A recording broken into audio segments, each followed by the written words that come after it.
الحمد لله نحمده ونستعينه ونستغفره ونعوذ بالله من شرور أنفسنا ومن سيئات أعمالنا من يهده الله فلا مضل له ومن يضلله فلا هادي له ونشهد أن لا إله إلا الله وحده لا شريك له ونشهد أن سيدنا ونبينا وشفينا وحبيبنا ومولانا محمد صلى الله تعالى عليه وعلى آله وأصحابه وسلموا تسليما كثيرا كثيرا أما بعد فأعوذ بالله من الشيطان الرجيم بسم الله الرحمن الرحيم إنما المؤمنون الذين إذا ذكر الله وجلت قلوبهم وإذا تليت عليهم آياته زادتهم إيمانا وعلى ربهم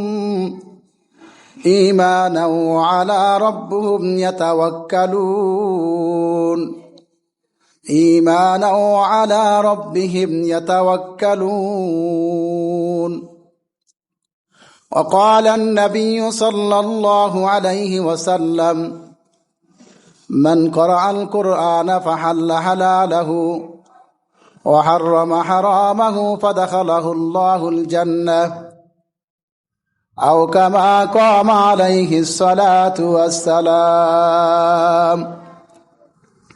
درود شريف পড়ি اللهم صل على محمد وعلى آل محمد كما صليت على إبراهيم وعلى آل إبراهيم إنك حميد مجيد اللهم صل على محمد وعلى آل محمد كما صليت على إبراهيم وعلى آل إبراهيم إنك حميد مجيد أستغفر الله ربي من كل جنب وأتوب إليه لا حول ولا قوة إلا بالله العلي العظيم উপস্থিত হাজিরিন, মহান রব্বে করিমের দরবারে মাইকের সাউন্ডটা একটু বাড়া দেন, এটা তো মানুষের আওয়াজ হচ্ছে, আমার সাউন্ড কম। মহান রব্বে করিমের দরবারে অসংখ্য অগণিত শুকরিয়া, যিনি আমাদেরকে এই কোরআনের মজলিসে আসার বসার তৌফিক দান করছেন। এজন্য শুকরিয়াতান বলি আলহামদুলিল্লাহ। আমাদের আলহামদুলিল্লাহর আওয়াজ এত ছোট যে মনে হইতেছে আমি যে খুশি এটা আমাকে একজন ধাক্কে বলতে হবে। আলহামদুলিল্লাহ অর্থ আমি এখানে আইসা খুশি, আল্লাহ তোমার দরবারে খুশি। এই খুশিটা আমরা জোরে বলি আলহামদুলিল্লাহ। আওয়াজটা হইছে, এবার আপনারা নিজের থেকে জোরে বলেন। এমন তো আমি বলছি, এবার আপনারা বলেন আলহামদুলিল্লাহ।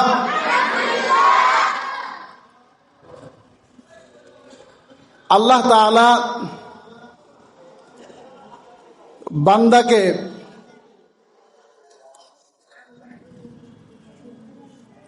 নবীদের মাধ্যমে বিভিন্ন গাইডলাইন দিয়েছেন, চলার জন্য বিভিন্ন পথ দেখিয়েছেন যে এইভাবে চলেন আপনার উম্মতদেরকে এভাবে চালান। আমার আপনার নবীকে বলেন দেখি, আমার আপনার নবীকে। এই ছাত্র ভাইরা, এখানে মুরব্বী কম, ছাত্র বেশি, কথা খেয়াল করে শুনবা, সময় কম, 30 মিনিট আমার সময়। যা বলবো যদি বুঝে থাকো আমার সাথে কথা বলবা। আমাদের নবীর নাম কি বলো?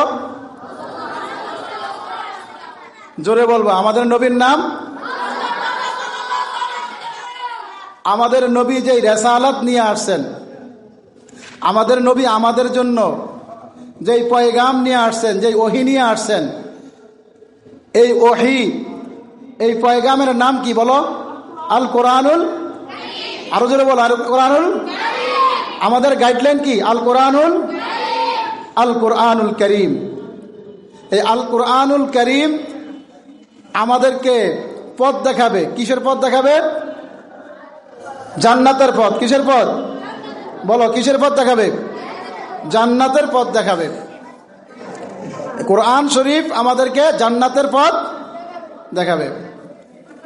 সেই কোরআন যে ব্যক্তি শুনে, ইজা তুলিয়াত আলাইহিম আয়াতুহু যাদাতুহুম ঈমানা, যখন আল্লাহ তাআলার কালামের কথা শুনে, যখন আল্লাহ তাআলার কালামের কথা শুনে, এই ওদিক তাকাইবে না, যখন আল্লাহ তাআলার কালামের কথা শুনে তখন মুমিন বান্দাদের ঈমান বেড়ে যায়। বলো সুবহানাল্লাহ। যখন আল্লাহ তাআলা যেই কালাম আমাদেরকে পাঠাইছেন, এটা পড়ার পরে যে পড়বে, যে শুনবে, তার কি ঈমান বাড়বে। ঈমান কি করবে? বাড়বে। এই ঈমান বাড়ার আমল কি? কালাম কারীম তেলাওয়াত করা এবং কালাম কারীম কি? শোনা। আমরা কোরআন শরীফের মাহফিলে আসছি। এই কোরআনের মাহফিল দস্তরবন্দি মাহফিল। এই মাহফিলের মধ্যে কোরআনের কথা শুনতে আসছি আমাদের ঈমান বাড়ানোর জন্য, আমাদের ঈমান বৃদ্ধি করার জন্য। ঈমান বাড়াইলে লাভ কি? আল্লাহ বলছেন, ইজা তুলিয়াত আলাইহিম আয়াতুহু যাদাতুহুম ঈমানা, যে যখন আমার আয়াতকে তেলাওয়াত করা হয় তখন আমার মুমিন বান্দাদের ঈমান বৃদ্ধি পায়। বলেন সুবহানাল্লাহ। ঈমান বান্দাদের, মুমিন বান্দাদের ঈমান কি? বৃদ্ধি পায়। এই যে কালাম কারীম আমরা শুনতেছি, হাফেজরা পড়তেছি, সামনে রমজান আসতেছে, কালাম কারীম তেলাওয়াত করবে, মুমিনের কি ঈমান বাড়বে না কমবে? ঈমান বাড়বে, ঈমান বাড়বে। এই কোরআনুল কারীম আমাদেরকে কি শিক্ষা দেয়? কোরআনুল কারীম আমাদেরকে শিক্ষা দেয় যে তুমি, কোরআনুল কারীম আমাদেরকে শিক্ষা দেয় যে তুমি আল্লাহর রাস্তায় চলো এবং তোমার ইচ্ছাকে আল্লাহর রাসূলের ইচ্ছার উপরে ছেড়ে দাও। এটা কি আমাদের কোরআনের দাবি। কোরআনের দাবি কি? যে তোমার জীবনকে তুমি কি করো? কোরআনের দাবি হলো তোমার জীবনকে তুমি আল্লাহ এবং আল্লাহ রসুলের ইচ্ছার উপরে কি করো? পরিচালিত করো। এটার নাম কি? কোরআনের দাবি। এটা কি? কোরআনের দাবি। যদি কোনো মানুষ কোরআনের উপরে আমল করে, কোরআনের কথার উপরে আমল করে, কোরআনের কথার উপরে আমল করলে সে রাসূলের কথার উপরে আমল করা হয়ে যাবে। কোরআন এমন এক কিতাব, আম্মাজান আয়েশা রাদিয়াল্লাহু তাআলা আনহাকে জিজ্ঞাসা করা হয়েছে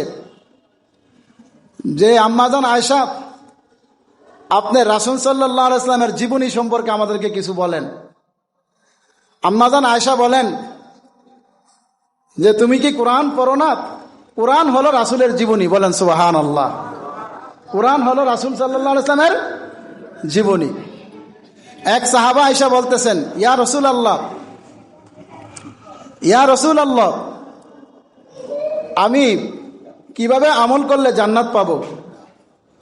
আল্লাহ রাসূল সাল্লাল্লাহু আলাইহি ওয়াসাল্লাম বলেন যে তুমি কোরআনের উপরে, কোরআনে যেই জিনিস হুকুম করছে আল্লাহ তাআলা সেটাকে মানো, যেটা নিষেধ করছে সেটাকেও মানো।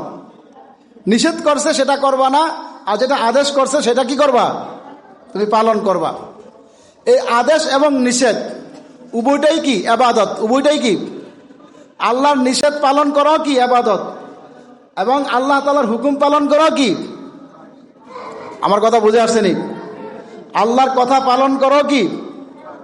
আল্লাহর নিষেধ পালন করো কি? ইবাদত। এই জন্য বুজুর্গরা বলেন, বুজুর্গি হ্যায় নিহি হামকো জরুরত, বুজুর্গি হ্যায় নিহি হামকো জরুরত, গোলাম আপনা বানা হামকো খুদায়া, গোলাম আপনা বানা হামকো খুদায়া।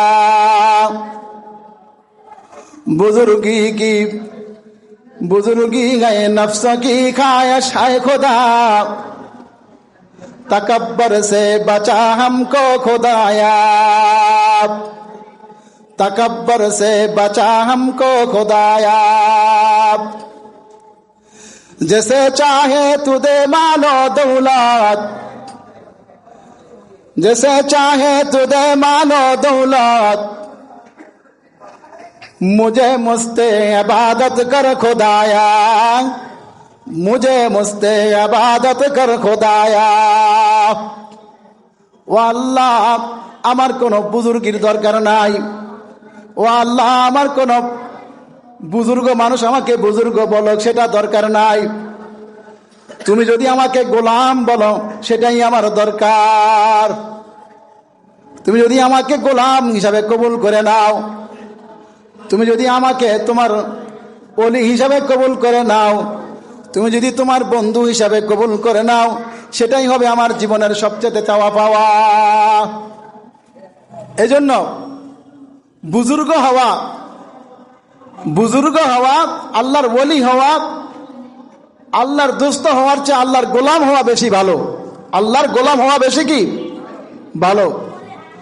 আল্লাহ তাআলা আল্লাহর বান্দাদেরকে যদি মালিক বান্দাকে গোলাম হিসাবে স্বীকার করে নেয়, তাহলে আর গোলামের কোনো ভয় থাকবে না, চিন্তাও থাকবে না।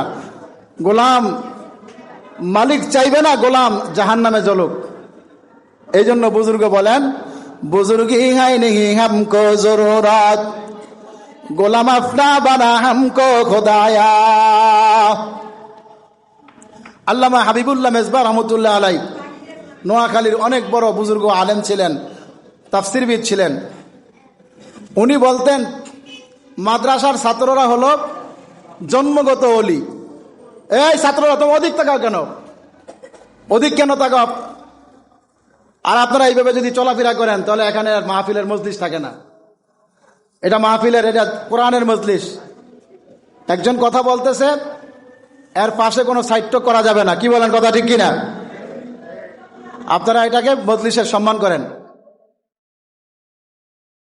হাবিবুল্লাহ মেজবা রহমতুল্লাহ আলাই, উনি নোয়াখালীর অনেক বড় আলেম ছিলেন। উনি বলতেন যে ছাত্ররা হলো, মাদ্রাসার ছাত্ররা হলো জন্মগত ওলি। বলেন সুবহানাল্লাহ। মাদ্রাসার যারা তালিবুল ইলম, যারা কোরআন শিক্ষা করে, তারা কি জন্মগত ওলি। অর্থাৎ এদেরকে ওলি বানানোর জন্য এরা বৃদ্ধ হইয়া আমল করে তওবা করে ওলি হবে না, এরা ছোট থেকেই আল্লাহর ওলি হয়ে গেছে। বলেন সুবহানাল্লাহ। এই জন্য মাদ্রাসার ছাত্রদের অনেক বড় দাম, তালিবুল ইলমদের অনেক বড় দাম, তাদের পিতা মাতার অনেক বড় দাম, যারা তাদেরকে সহযোগিতা করে তাদের অনেক বড় দাম, যারা তাদেরকে আশ্রয় দেয় তাদের অনেক বড় দাম, যারা তাদের পড়াশোনার খরচের পিছনে অর্থ ব্যয় করে, মাদ্রাসায় দান করে, তাদেরও দাম। এর কারণ কি? এই কোরআনের দাম আল্লাহ তাআলার কাছে সমস্ত পৃথিবীর থেকেও বেশি। বলেন সুবহানাল্লাহ। হযরত মুহাম্মদ ইবনে হাম্বল রহমতুল্লাহ আলাই, উনি রাস্তা দিয়ে হাঁটতেছে, উনি ছোট ছিল, উনি রাস্তা দিয়ে হাঁটতেছে, উনি দেখতেছে যে এক লোক আনার দিয়ে শরবত বিক্রি করতেছে। তো উনি বলতেছে, আমার পিপাসা লাগছে, আমি আপনাকে একটা মাসালা শিখিয়ে দিব, আপনি আমাকে বিনিময় এক গ্লাস শরবত দিবেন।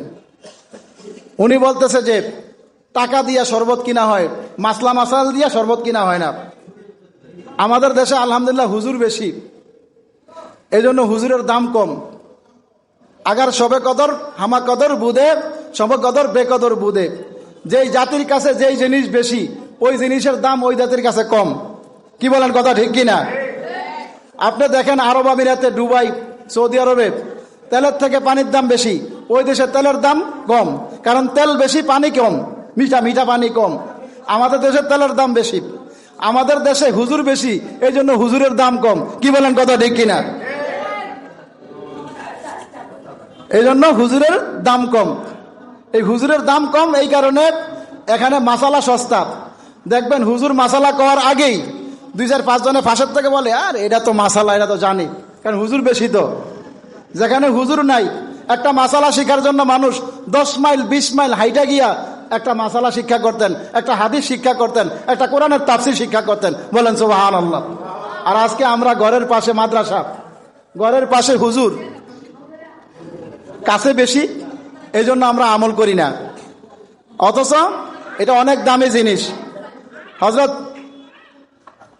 হযরত ইমাম মুহাম্মদ ইবনে হাম্বল রাহমাতুল্লাহ আলাইহি উনি বললেন যে একটা মাসালা শিখিয়ে দিন, আমাকে 1 গ্লাস পানি, 1 গ্লাস শরবত দেন। বলল, না, এই শরবত চাই, দিতে হইলে টাকা লাগবে। উনি চলে গেছেন।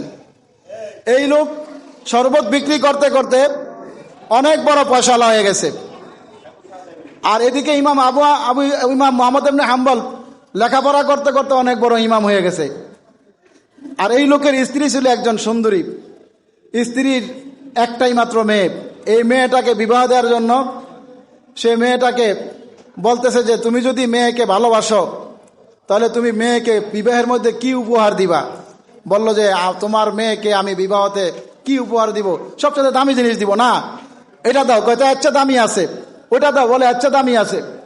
বলতেছে যে, যদি একবার রাগ করে বলতেছে যে, যদি আমি সবচেয়ে পৃথিবীর সেরা জিনিসটা আমার মেয়ের বিবাহের উপহার না দিতে পারি, তাহলে তুমি স্ত্রী তালাক, তুমি স্ত্রী তালাক। এখন মেয়ে বিবাহের উপযুক্ত হয়েছে, গিফট দিব, যেটা কিনতে যায় দেখে এর থেকেও কি দামি আছে। মণি থেকে মুক্তা, মুক্তা থেকে হীরা, হীরা থেকে জাউহার, জাউহার থেকে ইয়াকুত, এক এক পাথর থেকে এক এক পাথর দাম বেশি। কোনটার দাম কত থেকে বেশি এটা নির্ণয় করা। পৃথিবীতে আল্লাহ তাআলার নেয়ামত, অজস্র নেয়ামত, এটার দাম অনেক বেশি। এখন মায়া বিয়ে দিতে পারে না, মেয়ের বয়সে দিতেছে, এদিকে স্ত্রী তালাক হয়ে যাবে। বহুত আলেমের কাছে গেছে, কেউ এটা সমাধান দিতে পারে না। মুহাম্মদ ইবনে হাম্বলের কাছে গেছে যে, হুজুর, আপনি আমাকে এই মাসালার সমাধান দেন। আমি আমার মেয়েকে বিবাহ দিতে পারতেছি না, যদি মেয়ের বিবাহ দিতে না পারি তাহলে তো আমার মেয়ে বুড়ো হয়ে যাচ্ছে, এদিকে আমার স্ত্রী তালাক হয়ে যাবে যদি আমি দামি জিনিস না দেই। মুহাম্মদ ইবনে হাম্বল বললেন, তোমার কত টাকার মালিক, কত সম্পদ? বললো, আমার এই সম্পদ। বললো, মাসালা শিখতে হইলে তুমি সম্পদ দিয়ে আমাকে টাকা দিতে হবে, আমাকে টাকা দিতে হবে। বললো, কি দিব? বলো, তোমার সমস্ত সম্পত্তির অর্ধেক আমাকে দিতে হবে একটা মাসালা শিখতে হইলে। বলেন না সুবহানাল্লাহ। বললো, কাজ করো, তুমি সম্পদ দিবা আর একদিল কোরআন শরীফ কিনা তুমি তোমার মেয়ের বিবাহের মধ্যে তোমার মেয়েকে গিফট দিয়ে দিবা, কারণ পৃথিবীতে সবচেয়ে বেশি দামি আল্লাহর কোরআন। বলেন সুবহানাল্লাহ। कुरान की तालीम तुम्हें यार बना कर, कुरान की तालीम तुम्हें यार बना कर, फिर वाहिद में एक नारे तकबीर लगा कर, ये अंजुमन सफहाए सहाबा के जिया लो, ये अंजुमन सफहाए सहाबा के जिया लो, फिर ज़ल्म में अंदर ही मुचा ही दवानो, कुरान की तालीम तुम्हें यार बना कर, कुरान की तालीम तुम्हें यार बना कर, फिर ज़ल्म में अंदर ही मुचा ही जवानो, फिर वाहिद में एक नारे तकबीर लगा कर। হাফেজ সাহেব কোরআন শিক্ষা করে, সারা বছর কোরআন ধরে না, রমজান আসলে কোরআন ধরে। হাফেজ হয়ে যাওয়ার পরে দেখা যায় বছরে কোরআন শরীফ পড়ে না, ওই রমজানের অপেক্ষায় থাকে তারাবি পড়ার জন্য। কি বলেন, আছে না এরকম হাফেজ সাহেব? এমন লোক আছে নামাজ পড়ে, রোজা রাখে, ইবাদত করে, কোরআন শরীফ পড়ার সময় আসলে কোরআন পড়তে মন চায় না, কোরআন শিখার ইচ্ছা জাগে না, মুমিন নাম দেয়। অথচ আমার আল্লাহ বলেন, ইযা তুলিয়াত আলাইহিম আয়াতুহু যাদাতুহুম ঈমানা। আমার মুমিন আমার কালাম পড়বে, চোখের পানি ছাড়বে। আমার মুমিন বান্দারা আমার কোরআন পড়বে, চোখের পানি ছাড়বে। যতক্ষণ পর্যন্ত আমার মুমিন কোরআন পড়বে। কোরআনের মধ্যে জাহান্নামের কথা আছে, আসেনি? কোরআনের মধ্যে কবরের আযাবের কথা আসেনি? কোরআনের মধ্যে ফুলসিরাতের কথা আসেনি? কোরআনের মধ্যে হাসরের ময়দানের বিচারের কথা আসেনি? এই কোরআন পড়বে, জাহান্নামের আযাবের কথা আসবে, বুক থরথর করে কাঁদবে, চোখের পানি আসবে। যাদাতুহুম ঈমানা। বান্দা কোরআন পড়বে, আল্লাহ তাআলা কোরআন যেখানে থেকে আসছে, লোহে মাহফুজ কি জমিনের নিচে না আসমানের উপরে? কোথায়? লোহে মাহফুজ কোথায়? আসমানের উপরে। লোহে মাহফুজ কোথায়? কোরআনের বাড়ি কোথায়? লোহে মাহফুজে। কোরআনের বাড়ি কোথায়? কোরআনের বাড়ি কোথায়? লোহে মাহফুজে কোরআনের বাড়ি। কোরআন আমাদের কাছে মেহমান হয়ে আসছে, কোরআন আমাদের কাছে রাসালাত হয়ে আসছে, কোরআন আমাদের কাছে পথের দিশারি হয়ে আসছে। বান্দা যখন কোরআন পড়ে, আল্লাহ বলেন, বান্দা যখন কোরআন পড়ে, ফেরেশতা কোরআন শুনে, আমি আল্লাহ বান্দার জবান থেকে কোরআন শুনি। আর বলেন আল্লাহু আকবার বলেন। বান্দা যখন কোরআন পড়ে, কোরআন শুনে কে? আল্লাহ বলে, বান্দার জবান থেকে কোরআন আমি শুনি। কোরআনের কত বড় দাম! কোরআনের কত বড় দাম! এই কোরআন যখন হাফেজ সাহেব যখন সিনার মধ্যে নেয়, ওই রিস্কাওয়ালার ছেলে, ওই চাষির ছেলে, ওই মাঝির ছেলে, ওই দারোয়ানের ছেলে যখন কোরআন সিনার মধ্যে নেয়, আল্লাহ বলেন, বান্দা যখন সিনার মধ্যে আমার কোরআনকে হেফাজত করেছে, এই কোরআনের কারণে বান্দাকে আমি প্রথমে একটা গিফট দিব, একটা পুরস্কার দিব। 10 জন জাহান্নামী ব্যক্তি, যাদেরকে জাহান্নাম যাদের জন্য ওয়াজিব হয়ে গেছে, এরকম 10 জন দাগী আসামি জাহান্নামীকে তার সুপারিশে আমি জান্নাত দান করব। তার সুপারিশে কি করব? জান্নাত দান করব। হাফেজ সাহেবের আব্বা আম্মাকে কি দিবে? বলে শুধু হাফেজকে দিবে না, হাফেজ আব্বা আম্মাকেও দিবে। কাল হাসরের ময়দানে তাদেরকে বাদশাহী না, দুনিয়ার কোন বাদশাহ না, তাদেরকে এমন নূরের টুপি পরাইবে যে দূর থেকে দেখবে ওই যে দারোয়ানের ছেলেটা আমার বাসা ছিল, দারোয়ানের ছেলে কোরআনে হাফেজ হইছে, আজকে দারোয়ানের মাথার মধ্যে নূরের টুপি মাথায় দিয়ে আল্লাহ উঠাইছে। নূরের টুপি মাথায় দিয়ে কি করছে? উঠাইছে। এই জন্য আমি আপনি কোরআনকে আমাদের বন্ধু বানাইতে হবে। কোরআনকে কি করতে হবে?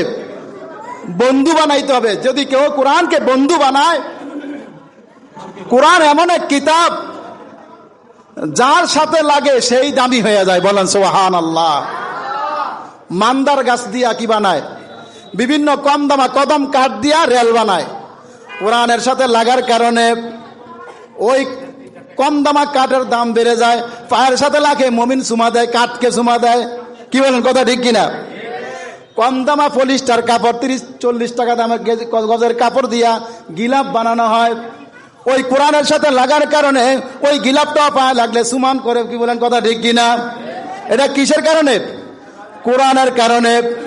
ওই কোরআনের কারণে ওই চাষি কাশি দিন মজুরের ছেলে যখন কোরআন পড়ে, ওই কোরআনের কারণে আল্লাহ তাআলা তাকে ইমামুল মুত্তাকিন বানিয়ে দেয়। বলেন সুবহানাল্লাহ। এই জন্য কোরআন এমন এক কিতাব, যেই কিতাব যার সাথে বেশি লাগবে তার দাম দুনিয়া এবং আখিরাতে বেশি বেড়ে যাবে। कुरान की तालीम तुम्हें यार बना कर, कुरान की तालीम तुम्हें यार बना कर, फिर वाहिद में एक नाराए तकबीर लगा कर। কোরআনকে আমরা কি করতে হবে? আমাদের বন্ধু বানাইতে হবে। কোরআনকে যদি আমরা বন্ধু বানাই তাহলে এই সমাজ, কোরআনকে যদি বন্ধু বানাইতো এই সমাজে তোড়চোড় থাকতো না, ডাকাত থাকতো না। এই সমাজের মধ্যে কোনো ঘুষখোর, সুদখোর, কোনো অন্যায় অপরাধ থাকতো না যদি কোরআনকে এই সমাজ বন্ধু বানাইতো। আজকে কোরআনকে আমরা বন্ধু বানাই না, কোরআনকে আমরা দূরে রাখছি। আর শয়তানি তাগুতি শক্তি, তাগুতি মতবাদকে আমরা আজকে লালন পালন করি মুসলমান হয়ে, যার কারণে আমরা মুসলমান। লা ইলাহা ইল্লাল্লাহ এর অর্থ কি? লা ইলাহা ইল্লাল্লাহ ইলাহুন ওয়াহিদান ইল্লাল্লাহ, একমাত্র কে আল্লাহ। হুকুম কার? লা ইলাহা ইল্লাল্লাহ, আল্লাহ ছাড়া কোনো ইলাহ নাই, আল্লাহ ছাড়া কোনো ইলাহ নাই, আল্লাহ ছাড়া কোনো মাবুদ। আমি যখন মুসলমান হয়েছি, লা ইলাহা ইল্লাল্লাহ পড়েছি, তার মানে আমি কোনো কারো হুকুম মানবো না। কার হুকুম মানবো? জোরে বলি, কার হুকুম মানবো? আল্লাহর হুকুম মানবো। যদি কোনো মানুষ লা ইলাহা ইল্লাল্লাহ বিশ্বাস করার পরে আল্লাহর কোরআনের কোনো আইনের বিরোধিতা করে, আল্লাহর কোরআনের আইনের বিরোধিতা করে, বা এমন শক্তিকে সে সাপোর্ট দেয় যে আল্লাহর কোরআনের আইনের বিরোধিতা করে, সে কখনো মুমিন হইতে পারে না, পারবে না। কি বলেন কথা ঠিক কিনা? এই জন্য আল্লাহর কোরআন যদি আমরা মানি, আল্লাহর কোরআন যদি আমরা মানি, আল্লাহর হুকুম যদি মানি, আমি যদি মুসলমান নিজেকে দাবি করি, তাহলে আল্লাহর কোরআনকে আমার নিজের জীবনের ইচ্ছা না, আমার ইচ্ছাকে কোরআনের ইচ্ছার উপরে কি ছেড়ে দিতে হবে। কোরআন যা বলে আমারটাই তা ইচ্ছা, কোরআন যেভাবে বলে এটাই আল্লাহর হুকুম, কোরআন যা নিষেধ করছে এটাই আমার জন্য জীবন, কোরআন যা হুকুম করছেন এটাই আমার জন্য জীবন, কোরআন আমাকে যেভাবে চলতে বলছেন এটাই আমার চলার পথ। কোরআনের বাহিরে কোনো মত পথ, কোনো মানুষের বানানো কোনো পুঁথি পাথি দিয়ে কোনোদিন কোন সমাজের মধ্যে শান্তি আসতে পারে না। কি বলেন কথা ঠিক কিনা? এই জন্য আমরা এই কোরআনের মজলিসে আসছি, এই কোরআনকে আমরা শপথ করব যেন আমরা যারা মুরব্বীরা আছি আমরা কোরআনকে বন্ধু বানাইব, কোরআন আমার সাথী হবে। এক আশরাফ আলী থানভী রহমতুল্লাহ আলাই একবার এক এলাকায় গেছেন। এক এলাকায় যাওয়ার পরে আমাদের এই বাংলাদেশের ঘটনা, আশরাফ আলী থানভী রহমতুল্লাহ আলাই বাংলাদেশে আসছেন। বাংলাদেশে উনি এক এলাকায় গেছেন, বরিশালের এক এলাকায় গেছেন। উনি এক এলাকায় যাওয়ার পর সেই এলাকাতে উনি দেখলেন, একটা ঘটনা শুনলেন যে এক লোক মারা গেছে, মারা যাওয়ার পর কবরে তাকে দাফন করা হয়েছে। আর তার কবরের মধ্যে ওই ছেলের, তার যেই লোকটাকে কবরে দাফন করা হয়েছে সেই কবরের মধ্যে ছেলের একটা পাসপোর্ট নাকি কাগজ, জরুরি কাগজ পড়ে গেছে। এখন সেই কবর যখন দ্বিতীয়বার খুঁজছে, দেখতেছে যে তার পায়ের নিচ থেকে দুইটা গোলাপ ফুল গাছ উঠে তার দুই নাকের সামনে গিয়া ফুটে, এরকম ভাবে ফুটে আছে। বলেন সুবহানাল্লাহ। এটা দেখার জন্য শত শত মানুষ গেছে। আশরাফ আলী থানভীর কাছে যখন এই খবর আসছে যে এরকম একটা লোক তার কাছে, তখন তার কবর জিয়ারত করার জন্য গেছেন এবং তার বাড়ির মধ্যে জিজ্ঞাসা করছেন যে এই লোকে কোনো আমল করছে, বিশেষ কোনো নামাজ বা ইবাদত তার কোনো আছে? বলছে না, তেমন কোনো আমল ছিল না। এই লোক বাজার থেকে এক জিল কোরআন শরীফ কিনছিল, কিনার পরে সে কোরআন শরীফ পড়তে পারে না, ভালো মতো সে কোরআন বুঝে না, সে কোরআন পড়তে পারে না, কিন্তু সে কোরআনটাকে চুমা দিত আর কোরআন দেখে দেখে শুধু চোখের পানি ছেড়ে কাঁদতো। এই কারণে আল্লাহ তাআলা কোরআনের বরকতে তার কবরকে আল্লাহ তাআলা জান্নাতের বাগান বানিয়ে দিয়েছেন। তার কবরকে জান্নাতের বাগান বানিয়ে দিয়েছেন। কোরআনের মধ্যে আল্লাহ তাআলা এমন বরকত রাখছেন কোরআনের মধ্যে, যদি কোনো মানুষ কোরআনের উপরে কোরআনের কথা মতো চলে, কোরআনের কথা মতো আমল করে, আল্লাহ তাআলা তাকে কবুল করবেন না, দুনিয়াতে তার জন্য হালাল রিজিক সহজ করে দিবেন। কোন মুমিন যদি কোরআনের উপরে চলে, কোরআনের কথা মতো চলে, তার জন্য ইসলাম পালন করা সহজ। আর যদি কোরআনের কথা মতো না চলে, যতই সে হাজী সাহেব, গাজী সাহেব, যতই সে ইসলামের পক্ষে কথা বলুক, কোরআনের বিরোধিতা করে যদি সে কথা বলে, এমনি আমি আল্লাহর পক্ষে আসি কিন্তু কোরআনের কথা বললে বলে যে কি এইটা বাংলাদেশের মধ্যে সম্ভব না, সে কি মুসলমান না মুনাফেক? কি বলেন, কথা ঠিক কিনা? সে তো মুনাফেক। এই জন্য কোরআন এমন এক কিতাব, এটা শুধু হাফেজ মুখস্থ করবে আর দিলে ঢুকিয়ে রাখবে, আলেমরা তাফসির পড়বে দিলে ঢুকিয়ে রাখবে, আর আমরা কোরআনকে শিখবো আর হাজার হাজার আলেম বাড়িব, আর আমাদের হাজার হাজার আলেমদেরকে নাস্তিক বেঈমান তাগুতের আইন মতো চলবো, এই নিয়ম নীতি করে আমাদেরকে এরকম লক্ষ লক্ষ হাফেজ মাদ্রাসা, লক্ষ লক্ষ মাদ্রাসা, লক্ষ লক্ষ হাফেজ, লক্ষ লক্ষ আলেম, আর এই আলেমদেরকে তাগুতি আইন দিয়ে দেশ চালাইবে। কোরআনের আইন এই দেশের মধ্যে কোনো দাম নাই, কোরআনের আইনের কোনো পাওয়ার নাই, কোরআনের আইনের কোনো বাস্তবায়ন নাই। এই তাগুত দেশকে কোরআনের দেশ বানানোর জন্য আমরা কারা কারা রাজি আছি? হাত উঠিয়ে বলি আল্লাহু আকবার, নারায়ে তাকবীর। ইসলামের আলো, কোরআনের আলো, কোরআনের আলো, কোরআনের আলো। ইনশাআল্লাহ আমরা কোরআনের পক্ষে আসি না? ইনশাআল্লাহ আমরা কোরআনের পক্ষে আসি না? ইনশাআল্লাহ। মা বোনদেরকে বলবো, কোরআনের বিপক্ষে যারা কথা বলে, কোরআনের বিপক্ষে যারা কথা বলে, কোরআনের বিপক্ষে যারা কথা বলে, তাদেরকে আমরা ইলেকশনের রায় দিব না। কি বলেন, কথা ঠিক কিনা? কোরআনের পক্ষে যারা কথা বলে তাদের পক্ষে আমরা আছি। কি বলেন, কথা ঠিক কিনা? মা বোনদেরকে বলবো, ভাইদেরকে বলবো, এখনো সময় আছে। নাম দিছি মুসলমান, কিন্তু ইলেকশনের সময় কোরআনের পক্ষে যারা কথা বলে তাদেরকে বলি আমরা, এদেরকে দিয়া কাজ হবে না। তার মানে তোমার ভিতরে ইমানের সমস্যা আছে। কি বলেন, কথা ঠিক কিনা? এই জন্য কোরআনকে আমরা সামাজিকভাবে, এই দেশের হাফেজদের দাম হবে যদি এই সমাজে কোরআনের আইন বাস্তবায়ন হয়। কি বলেন, কথা ঠিক কিনা? এই দেশের মুফতিরা পার্লামেন্টে বিচার করবে, এই দেশের মুফতিরা জজ কোর্ট হাইকোর্টে মুফতিরা বিচার করবে, কিন্তু আফসোসের বিষয় আজকে মুফতিদের কোনো দাম নাই, আলেমদের কোনো দাম নাই, ইমামদের কোনো দাম নাই। কারণ কি? ইমাম সাহেবরা মসজিদে তাদের ইমামতি নিয়ে ব্যস্ত, শিক্ষক মাদ্রাসায় তার শিক্ষকতা নিয়ে ব্যস্ত, কিন্তু জাতিকে যে চালানোর জন্য আল্লাহ তাআলা কোরআন নাজিল করছেন, সেই কোরআনের জায়গায় নাই। কোরআনকে আমরা অন্য কাজে ব্যবহার করি। আমলের ক্ষেত্রে রাষ্ট্রীয় আমল যে কোরআন দরকার, এটা মানুষকে বুঝাইতে হবে। প্রত্যেকটা মাহফিলে, প্রত্যেকটা জলসায় কোরআনের কথা বলতে হবে, কোরআনের আইনের কথা বলতে হবে। কোরআনের আইনের কথা বলতে গিয়ে যদি কোনো মানুষ অত্যাচার নির্যাতিত হয়, তাহলে সে শাহাদাতের মর্যাদা পাবে। যদি মারা যায়, সে শহীদের আলা তবকা শহীদ হবে। যদি সে কোরআনের কথা বলতে বলতে আল্লাহর সামনে হাজিরা দেয়, আল্লাহ তাআলা অবশ্যই তাকে কোরআনের উসিলায় মাফ করে দিবে। কি বলেন, কথা ঠিক কিনা? এই জন্য আমাদের উচিত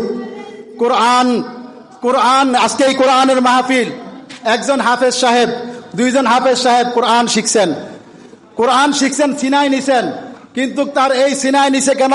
সে কোরআনকে হেফাজত করছেন। কোরআন শুধু হেফাজত করবে না, কোরআন হেফাজত করার দায়িত্ব আল্লাহ নিজেও রাখছেন।